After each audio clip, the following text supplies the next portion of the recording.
अस्सलाम वालेकुम, मैं हूं जुनेद जावेद। 27वीं आईनी तरमीम को लेकर मुत्तहदा कौमी मूवमेंट पाकिस्तान को बेशुमार वफाक से तहफ़्फ़ुज़ात हैं, लेकिन फिर भी MQM आज तक वफाकी काबीना का हिस्सा है। वजारतें इंजॉय कर रही है, तमाम मराहत ले रही है, और जो इनका पॉइंट था कि हमें 27वीं आईनी तरमीम में बल्दियाती निज़ाम को मजबूत करने के लिए जो है वो नुक्ता रखना है, उसके ऊपर बात करनी है, लेकिन बदकिस्मती से वफाक की जानिब से, असम्बली की जानिब से, वफाकी जो अरकान हैं उनकी जानिब से बल्दियाती जो मामलात हैं, बल्दियाती जो नुकात हैं, उसके ऊपर बात करना भी गवारा नहीं समझा गया।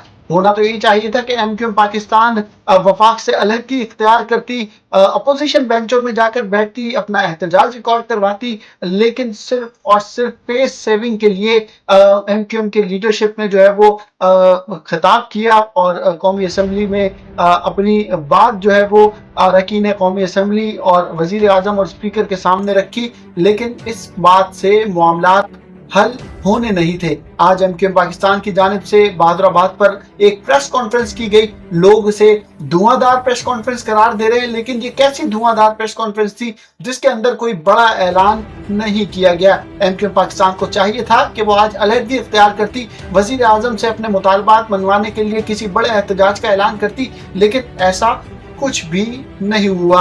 मुस्तफ़ा कमाल की प्रेस कॉन्फ्रेंस सुनने के लिए मुख्तलिफ इलाकों से लोगों की बड़ी तादाद बहादुराबाद MQM के मरकज पर पहुंची, और वहां पर पहुंचकर MQM के रहनुमा मुस्तफ़ा कमाल की प्रेस कॉन्फ्रेंस सुनी। लोग किस तरह आए और मुस्तफ़ा कमाल ने क्या कुछ प्रेस कॉन्फ्रेंस में बातें की, पहले आपको वो सुनवाते हैं।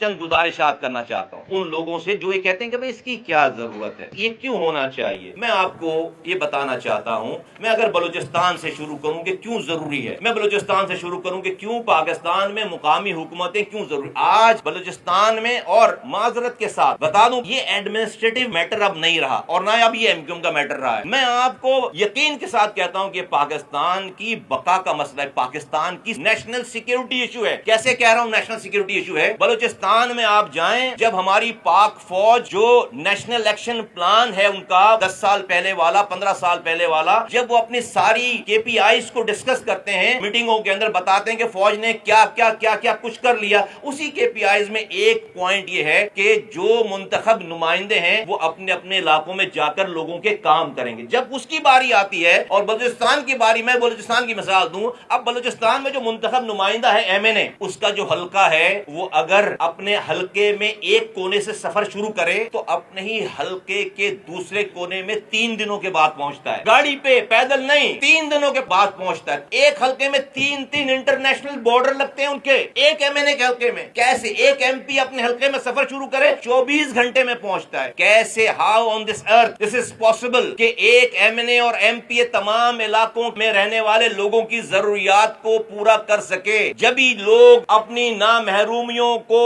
ना देखते हुए और उसके ऊपर तंग आकर आज जो वो पहाड़ों पर बंदूक लेकर जो वो जा रहे हैं, लोग धरनों में बैठ रहे हैं। अब अगर वहां पर कोई लोकल गवर्नमेंट होती, हर यूनियन काउंसिल पे, हर पहाड़ पे, हर वादी में, हर सहरा रेगिस्तान में, हर दरिया के किनारे लोकल नुमाइंदे होते, उनको डायरेक्ट फंड मिल रहे होते, उनको पैसे मिल रहे होते, उनके पास खोने के लिए बहुत कुछ होता, फिर कोई हथियार उठाकर पहाड़ों पे नहीं जाता, फिर उनकी ग्रीवेंसेस जो 99% ग्रीवेंसेस है ग्राउंड पर हल कर दी जाती। आज क्या हो रहा है? आज ये जो निजाम है, हमारे मुल्क का निजाम, मौजूदा निजाम, ये मुल्क में डिसइनफ्रेंचाइजमेंट पैदा कर रहा है, ये मुल्क में डिसइनफ्रेंचाइजमेंट पैदा कर रहा है, बददिल लोग पैदा कर रहा है, बददिल इंसान, बददिल पाकिस्तान से बददिल पाकिस्तानी पैदा कर रहे हैं। और जब ऐसे बददिल पाकिस्तानियों की कुछ तादाद हथियार उठाकर पहाड़ों पे चली जाती है तो फिर आप हुकूमतें इसी फौज को आवाज लगाती हैं कि आओ फलां ने हथियार उठा लिया, आप उससे लड़ाई करो। 70 सालों से हम अपनी फौज को अपने लोगों से लड़ा रहे हैं, लेकिन इस बात पे तवज्जो नहीं दी कि भाई ये इस मुल्क में میں ہم نے نظام کون سا بنا رکھا ہے جس کی وجہ سے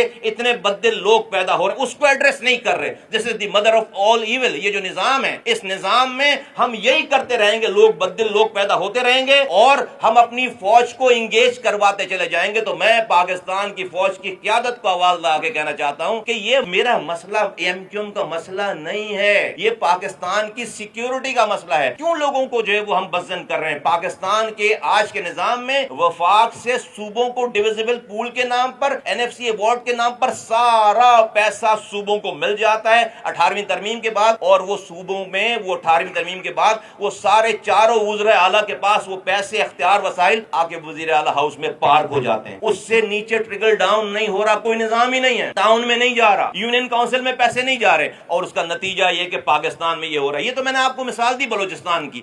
یہ تھے سید مصطفیٰ کمال، جو کہ متحدہ قومی موومنٹ کے مرکزی رہنما ہیں، اور اپنی بے بسی کا اظہار کر رہے تھے یا پھر اپنے تحفظات سامنے رکھ رہے تھے. یہ تو آپ لوگ خود نیچے کمنٹ کے سیکشن میں بتائیں کہ اس وقت ایم کیو کی کیا پوزیشن ہے، کس طرح سے وہ کراچی کو جو ہے اس کا حق دلائے گی. اس وقت مختلف حلقوں میں مختلف باتیں ہو رہی ہیں، سوشل میڈیا پر عجیب عجیب باتیں ہو رہی ہیں ایم کیو ایم کو لے کر، اور 27ویں ترمیم کے معاملے پر جو ایم کیو ایم کے ساتھ رویہ وفاق کی جانب سے اختیار کیا گیا ہے.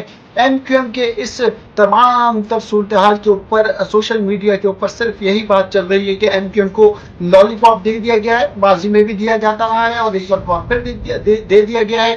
اور یہ بھی باتیں چل رہی ہیں کہ جب نشستیں آپ کی اپنی جیتی ہوئی نہ ہو اور آپ جو ہے وہ بیگانے کی شادی میں عبداللہ دیوانے کا کردار ادا کریں، تو پھر یہ سب کچھ تو آپ کو بھگتنا پڑتا ہے. میری ان باتوں سے آپ لوگ کے ساتھ سہمت ہیں، اور آپ لوگوں کی اپنی کیا رائے ہے یہ نیچے کمنٹ کے سیکشن میں آپ لوگ بتا سکتے ہیں. میں نے ہمیشہ سے کمنٹ کا سیکشن کھلا چھوڑا ہے، اور میری جو اس یوٹیوب کی ویڈیو ہے اگر آپ کو پسند آئی ہو تو ضرور لائک کیجیے گا، شیئر کیجیے گا، سبسکرائب کیجیے گا. اپنے بھائی جنید جاوید کو اجازت دیجیے گا.